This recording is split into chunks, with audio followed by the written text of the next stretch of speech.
Friends, welcome to my channel Prachin Vidya. आज हम पढ़ेंगे क्रिया शरीर, उसमें पेपर 1 का जो टॉपिक है आहार, वो आज हम शुरू करेंगे। अगर आपको मेरे वीडियो से हेल्प मिलती है और अच्छे लगते हैं तो प्लीज़ लाइक करें, मेरे चैनल को सब्सक्राइब करें। तो चलिए शुरू करते हैं। चैप्टर नंबर 10 है जो आहार। ठीक है, तो पहले हम देखते हैं आहार का इंट्रोडक्शन कि आहार यानी कि कोई भी हम खाना खाते हैं, फूड लेते हैं, ठीक है, कंज्यूम करते हैं, तो हम क्यों लेते हैं। ठीक है, तो यहाँ पे पहले लिखा है कि for the nourishment and protection. ठीक है, नरिशमेंट और प्रोटेक्शन के लिए हम आहार लेते हैं। ठीक है, तो अभी किस किस का नरिशमेंट और किसका प्रोटेक्शन वो देखते हैं। तो किसका, तो body, sense organ, mind and soul. तो हमारा बॉडी, शरीर का, हमारी इंद्रिया जो है उसके नरिशमेंट प्रोटेक्शन के लिए, मन का नरिशमेंट और प्रोटेक्शन के लिए, और आत्मा के नरिशमेंट एंड प्रोटेक्शन के लिए हम क्या कंज्यूम करते हैं, आहार लेते हैं। Food is a constant required for regeneration of tissue.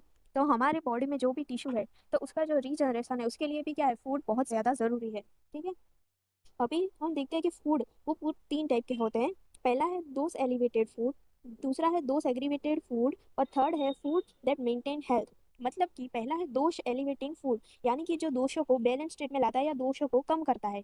दूसरा है दोष एग्रीवेटिंग फूड, तो वो क्या करता है कि दोषों को इंक्रीज करता है, उनकी मात्रा बढ़ाता है। और थर्ड है जो हेल्थ को मेंटेन करता है, बैलेंस स्टेट में रखता है। ठीक है, एक एक है फूड टाइप जो दोषों को कम करता है, दूसरा है कि जो दोषों को बढ़ाता है, और तीसरा है जो उनको बैलेंस स्टेट में रखता है, हेल्दी, हमारी बॉडी को हेल्दी बनाए रखता है। ठीक है, अभी ये फूड के बेनिफिट्स हम देखते हैं कि क्या क्या है। तो वो क्या करता है, हमारी बॉडी को बिल्डअप करता है, हमको स्ट्रेंथ प्रोवाइड करता है, क्योंकि जब हम खाना खाते हैं तो नई एनर्जी आ जाती है। अगर हम फास्टिंग करते हैं या उपवास पे होते हैं या कहीं बाहर जाते हैं तो कुछ देर तक हमको भूखे रहना पड़ता है, तो क्या है, हमारी स्ट्रेंथ पूरी चली जाती है। ठीक है, हमारी बॉडी ठीक से काम नहीं करती, हमारी सेंस ऑर्गन है वो ठीक से काम नहीं करती है, हमारा मन भी किस में भटकता है, तो पूरा पूरा दिन फूड में भटकता रहता है जब तक हम खाना नहीं खाते। तो ये क्या करती है, हमारी बॉडी को स्ट्रेंथ प्रोवाइड करती है, ये हमारी बॉडी को नरिशमेंट करता है और माइंड को भी नरिश करता है, जो हमने पहले देखा। और हमारे फिजियोलॉजिकल फंक्शन जो होते हैं वो स्मूथली हो सकते हैं इसकी वजह से। ठीक है, अभी हम फूड की चॉइस कैसे करते हैं। ठीक है, तो फूड का चॉइस हमें कैसे करना चाहिए, अगर हम कुछ नया ट्राई कर रहे हैं, ठीक है, अगर हमको उसके बारे में कुछ नॉलेज नहीं है तो वो हमको नहीं करना चाहिए। ठीक है, कई लोगों को जैसे कि अपोजिट क्वालिटी के जो भी फूड है उसका नॉलेज नहीं होता है, ठीक है, फिर वो कंज्यूम करते हैं और वो क्या होता है, उनको डिसीज मैनिफेस्ट होते हैं। ठीक है, उसके बाद हमको बेनिफिशियल और हार्मफुल फूड कौन सा है उसका हमको नॉलेज होना चाहिए। ठीक है, तो जो बेनिफिशियल फूड होता है वो क्या करता है कि जो भी हमारी धातु है, शब्द धातु है, ठीक है, रस, रक्त, मांस, मेद, अस्थि, मज्जा एंड शुक्र, तो उसको बैलेंस स्टेट में बनाए रखता है। जबकि हार्मफुल जो फूड है वो क्या करता है, इसको इम्बैलेंस कर देता है। तो उसका नॉलेज हमको होना चाहिए कि हमारे लिए कौन सा फूड बेनिफिशियल है और कौन सा हार्मफुल है। ठीक है, और ये कैसे पता चलेगा को वो फूड की टाइप से पता चलेगा। ठीक है, कि उसमें कैसा टाइप है वो हम देखते हैं कि पहला है ओरिजिन। ठीक है, तो फूड है वो ओरिजिन कहाँ से होता है, ठीक है, तो उस पर भी डिपेंड करता है। अगर वो अच्छी जगह से आया है, साफ सुथरी जगह पे उगाया गया है, उसकी बहुत अच्छे से केयर की गई है, तो वो फूड हमारे लिए बेनिफिशियल होगा, जो हमको स्ट्रेंथ, नरिशमेंट, प्रोटेक्शन सब प्रोवाइड करेगा। लेकिन वो कहीं जैसे कि अभी के फास्ट फूड और वो सब है, तो वो हमको क्या करते हैं, डिसीज मैनिफेस्ट करते हैं। उसमें दिया है एक एनिमल ओरिजिन और प्लांट ओरिजिन होते हैं, मेनली 2 टाइप के ओरिजिन यहाँ पे दिए गए हैं। एनिमल ओरिजिन क्या होता है, मीट, मिल्क, एग्स, ठीक है, वो सब है एनिमल ओरिजिन। और प्लांट बेस क्या होता है, सेंधा लवण, मतलब जो नेचुरली है, जिसको एनिमल से कोई लेना नहीं है, वो प्लांट ओरिजिन होते हैं। ठीक है, आगे हम देखते हैं अकरेंस। अकरेंस मतलब क्या है कि स इंद्रिय और निर इंद्रिय, ऐसे 2 टाइप। ठीक है, स इंद्रिय मीन्स क्या, तो जिसके पास लाइफ है, ठीक है, लाइफ मतलब कि इंद्रियों के साथ। ठीक है, निर इंद्रिय मतलब जिसमें इंद्रियां नहीं है, जो कोई भी नॉलेज परसीव नहीं कर सकता है, ऐसा निर इंद्रिय। ठीक है, तो जो कि स इंद्रिय है उसमें हम क्या ले सकते हैं, एनिमल और प्लांट ले सकते हैं, जबकि निर इंद्रिय में सॉल्ट, शुगर और वो सब ले सकते हैं। अभी तीसरा है इफेक्ट। तो कैसे कैसे इफेक्ट होती है फूड की, तो फर्स्ट ऑफ ऑल होती है बेनिफिशियल, सेकंड है हार्मफुल। ठीक है, ये तो 2 मेन है। ठीक है, या तो फायदा होगा या हमको नुकसान होगा। ठीक है, तो थर्ड है पेलाइटिंग, उसका मतलब है कि रिड्यूस करता है, कुछ हमारी बॉडी में से कम करता है।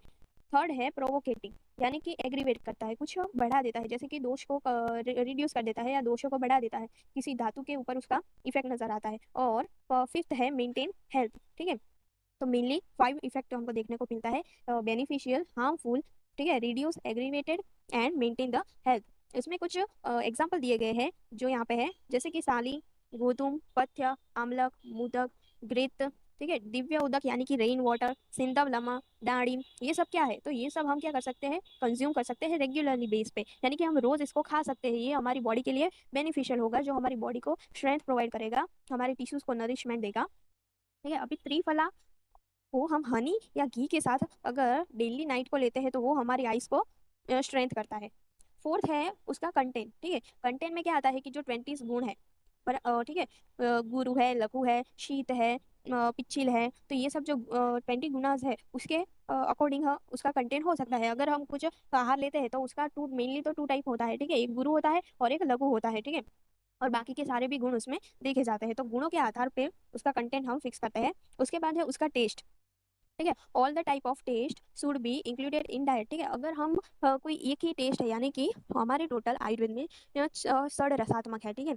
मधुर, अम्ल, लवण, कटु, तिक्त एंड कषाय। तो आचार्य हमको बोलते हैं कि हमारे डाइट में 6 के 6 रस होने चाहिए। अगर हम कोई एक ही रस कंटिन्यूसली लेते हैं तो वो क्या करता है, उसकी इफेक्ट, नेगेटिव इफेक्ट हमारी बॉडी में देखने को मिलती है। अभी हम एक एक टेस्ट के बारे में देखते हैं। तो मधुर रस है पहला, वो क्या करता है, तो वो कोटिंग इन द माउथ, यानी कि वो हमको ऐसा कोटिंग हो गया हो माउथ में, ऐसा फील करवाता है। वो हमको सॉफ्टनेस देता है, ठीक है, और सेटिस्फेक्शन देता है। मतलब कोई भी एज हो, मीठा सबको पसंद होता है। अच्छी अच्छी कोई भी त्यौहार होते हैं फेस्टिवल में, तो हम पहले मीठा कंज्यूम करते हैं। तो मीठा जो है उसका वीर्य क्या है, शीत वीर्य है। ये स्निग्ध गुण वाला है और हैवी भी है, गुरु होने के कारण ये क्या करता है, तो कफ को बढ़ाता है। अगर हम कंटिन्यूसली मधुर रस का ही सेवन करेंगे तो ये कफ को क्या करेगा, एग्रीवेट कर देगा, और कफ से होने वाली। तो सेकंड है अम्ल रस। अम्ल रस क्या करता है कि वाटरी ऑफ माउथ, मतलब कि जब भी हम कुछ अगर नींबू या खट्टा कुछ ऐसा खा लिया तो हमारे जो सलाइवेशन है वो क्या होगा, इंक्रीज हो जाएगा, ठीक है। फिर टीथ है, जो हमारे टीथ पे भी हमको सॉरनेस फील होगी, ठीक है। उसके बाद क्या है कि अगर कुछ खट्टा ऐसा बहुत ज्यादा खट्टा खा लिया तो क्या होगा, वो आइस का और आईब्रो का कॉन्ट्रेक्शन करवा देगा, ठीक है। फिर वो स्वेटिंग, बर्निंग सेंसेशन ऐसे भी करवाता है, क्योंकि अम्ल रस है वो किसका है, तो वो पित्त पित्त बढ़ाने वाला होता है। जैसे पित्त प्रकृति में क्या होता है कि बर्निंग सेंसेशन होते हैं, स्वेटिंग होता है, ठीक है। तो ऐसे ही अगर अम्ल रस लेंगे जो पित्त को बढ़ाने वाला है, तो सेम उसी के जैसा हमको देखने को मिलेगा, स्वेटिंग, बर्निंग सेंसेशन। पर वो क्या करता है, माउथ को क्लींजिंग प्रोवाइड करता है, सलाइवा बढ़ा देता है। जैसे पहले बोला, वो उष्ण वीर्य वाला होता है, लघु होता है और स्निग्ध होता है, ठीक है। फिर आता है लवण रस। तो लवण रस वो हमारे जो भी डेली डाइट में सबसे मेन माना जाता है रस, क्योंकि वो क्या करता है, फूड को टेस्ट देता है, ठीक है। वो उसकी जो सारी क्वालिटी है वो एज इट इज अम्ल रस जैसी है, ठीक है। कि वो भी हमको स्वेटिंग कराएगा, बर्निंग सेंसेशन देगा, ठीक है। सलाइवा को इंक्रीज कर देगा। वो भी कैसा है, तीक्ष्ण है, गुरु है, स्निग्ध, और ये भी उष्ण वीर्य वाला है, ठीक है। मधुर रस जो है वो शीत वीर्य वाला है। बाकी अम्ल और लवण जो है रस, वो उष्ण वीर्य वाले हैं।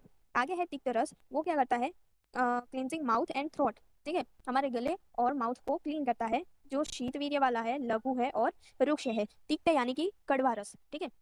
फिर आता है कटु रस का, कटु रस यानी कि तीखा रस, ठीक है। अभी हम तीखा रस खाएंगे तो वो पहले क्या करेगा, हमारी जो जीवा को इरिटेट करेगा, बर्निंग सेंसेशन तक होगा, बट वो नोज और आई में भी होगा, ओनली माउथ में नहीं होगा, ठीक है। फिर वो अगर हमको तीखा लगता है तो उससे भी क्या, स्वेटिंग होगी, बर्निंग सेंसेशन भी होगा। तो वो भी क्या हुआ, उष्ण वीर्य वाला, तीक्ष्ण, लघु एंड रुक्ष हुआ। और लास्ट वन है कषाय रस, जो हैवीनेस देता है, ठीक है, टंग को। वो choking sensation in throat and heart. इसका मतलब क्या है कि मतलब वो कुछ गले में अटक गया हो, ऐसे चॉकिंग सेंसेशन हमको फील करवाता है। उसका भी शीत वीर्य है, रुक्ष और गुरु है गुण।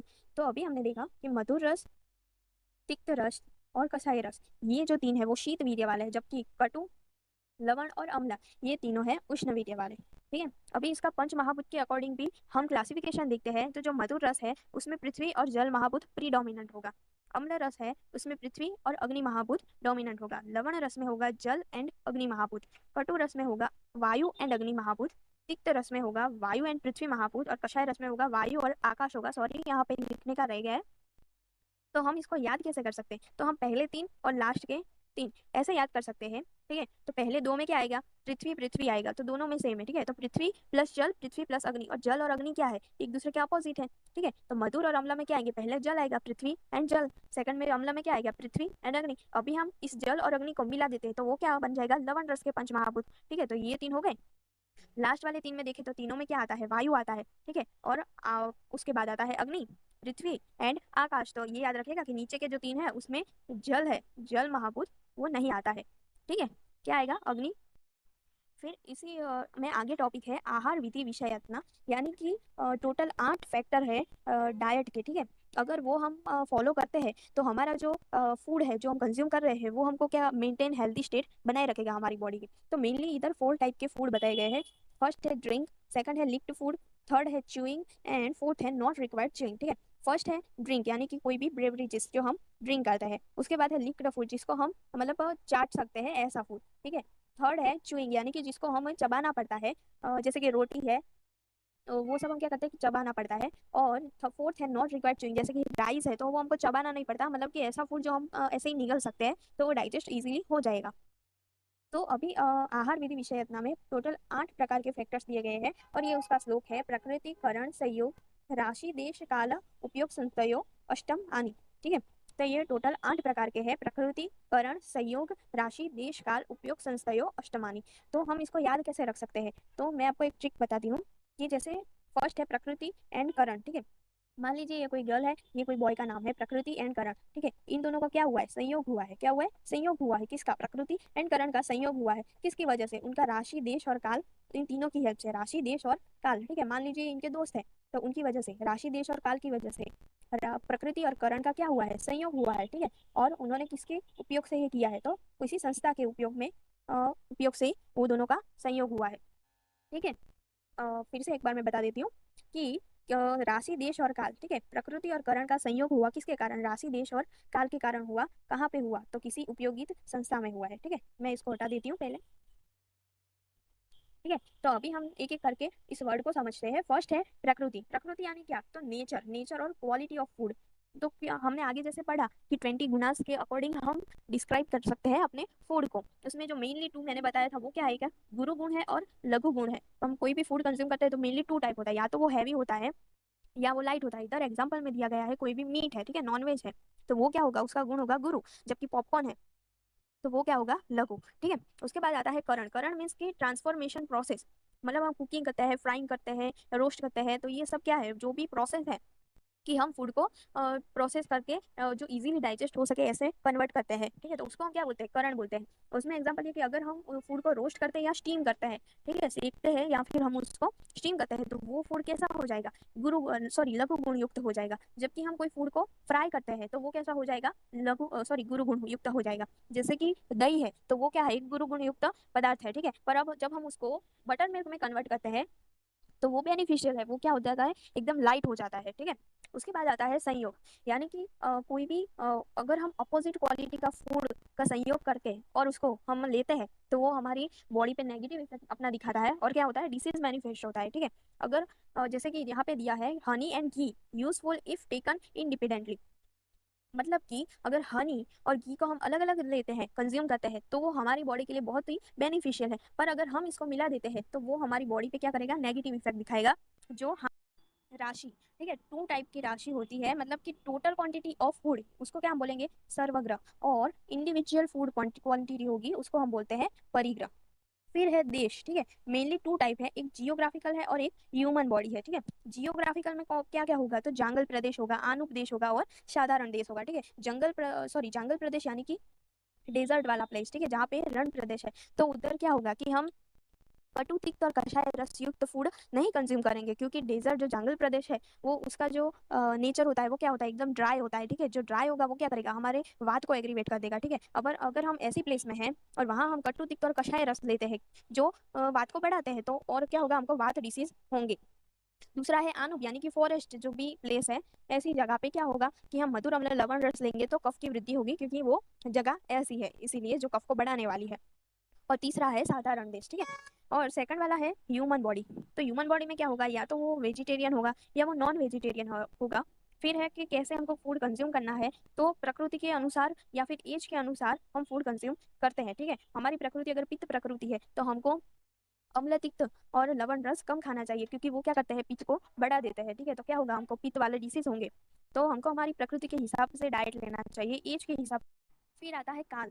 काल यानी कि समय के अनुसार लेना चाहिए। ठीक है, हमें सीजन के अनुसार लेना चाहिए, कि जैसे हमारी चरक और अष्टांग में दिनचर्या सॉरी ऋतुचर्या बताई गई है। ठीक है, तो उस ऋतु के अनुसार हमको कौन सा फूड कंज्यूम करना चाहिए, कौन सा नहीं करना चाहिए। जैसे कि अगर वर्षा ऋतु चल रही है तो हमको कोई हैवी फूड नहीं खाना चाहिए, क्योंकि हमारी डाइजेशन जो होती है वो क्या होती है, वो डिक्रीज हो जाती है। ठीक है, तो उसके अनुसार हम देखते हैं। फिर है एज अकॉर्डिंग फूड कंजप्शन करना चाहिए, ठीक है। अगर हम ओल्ड एज में देखें तो ओल्ड एज में भी डाइजेशन पावर क्या होती है, डिक्रीज हो गई होती है, तो उनको हैवी फूड नहीं ज़्यादा लेना चाहिए, ठीक है। क्या है कि वो जल्दी उसको डाइजेस्ट नहीं कर पाएंगे, तो एज के अकॉर्डिंग हम फूड लेते हैं, सीजन के अकॉर्डिंग फूड लेते हैं, और क्या और टाइम के अनुसार कैसे फूड ले सकते हैं कि अगर हमने कुछ खाना खाया है, अगर अभी वो डाइजेस्ट नहीं हुआ और हम दूसरा भी खाना खा लेते हैं उसके ऊपर, तो वो क्या है, डाइजेस्ट नहीं होगा, वो क्या होगा, आम बन जाएगा, ठीक है, आम बन जाएगा, इनडाइजेस्टेड रह जाएगा, फिर क्या होगा, कॉन्स्टिपेशन होगा और तरह तरह के डिसीज मैनिफेस्ट होने लगेंगे। तो ये उसका प्रॉपर टाइम है कि जब हमने अगला लिया हुआ फूड वो प्रॉपरली डाइजेस्ट हो जाए, प्रॉपरली हमको भूख लग जाए, तभी हमको नेक्स्ट फूड कंज्यूम करना चाहिए, ठीक है। उसके बाद है उपयोग समस्या, यानी कि फुल कॉन्सेंट्रेशन के साथ हमको फूड कंज्यूम करना चाहिए, बहुत ज़्यादा स्लो नहीं खाना चाहिए या बहुत ज़्यादा क्विकली फूड कंज्यूम नहीं करना चाहिए, और है अपोजिट क्वालिटी का फूड जो है वो भी हमको कंज्यूम नहीं करना चाहिए, ठीक है। और लास्ट वन है उपयोगिता, मतलब कि taking food according to own structure, यानी कि हमारे स्ट्रक्चर के, हमारे नेचर के अनुसार हमको फूड कंज्यूम करना चाहिए। अगर हमको पता है कि ये खाना खाने से मुझको पेट में दर्द होता है या कॉन्स्टिपेशन होता है, तो हमको वो फूड कंज्यूम नहीं करना चाहिए। तो हमको हमारा स्ट्रक्चर या हमारा नेचर पता होता है, तो हमको उसी के अकॉर्डिंग फूड लेने चाहिए। और जो 7 ये फैक्टर्स बताए हुए हैं उसके अकॉर्डिंग अगर हम डाइट अपना कंज्यूम करते हैं तो हमारा हेल्थ जो है वो।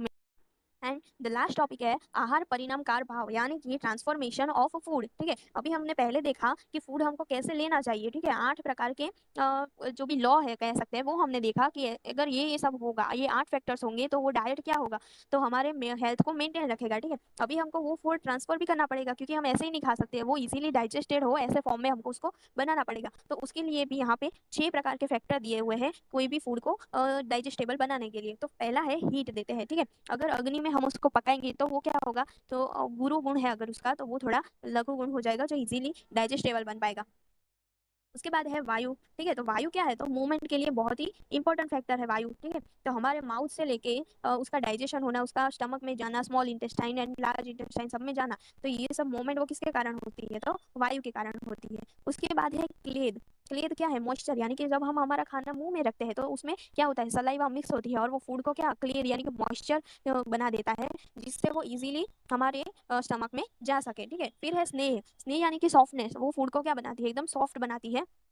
उसके बाद है काल, ठीक है, टाइम के अनुसार हमको फूड लेना चाहिए, जो हमने आगे पढ़ा। और लास्ट वन है संयोग, यानी कि अगर ये 5 प्रकार के फैक्टर का प्रॉपर कॉम्बिनेशन होगा, ठीक है, तो फिर जो भी फूड है वो अच्छे से डाइजेस्टेबल फॉर्म में ट्रांसफर होगा। थैंक यू दोस्तों, ये था हमारा पूरा टॉपिक आहार। अगर आपको मेरी वीडियो अच्छी लगी हो तो प्लीज़ चैनल को सब्सक्राइब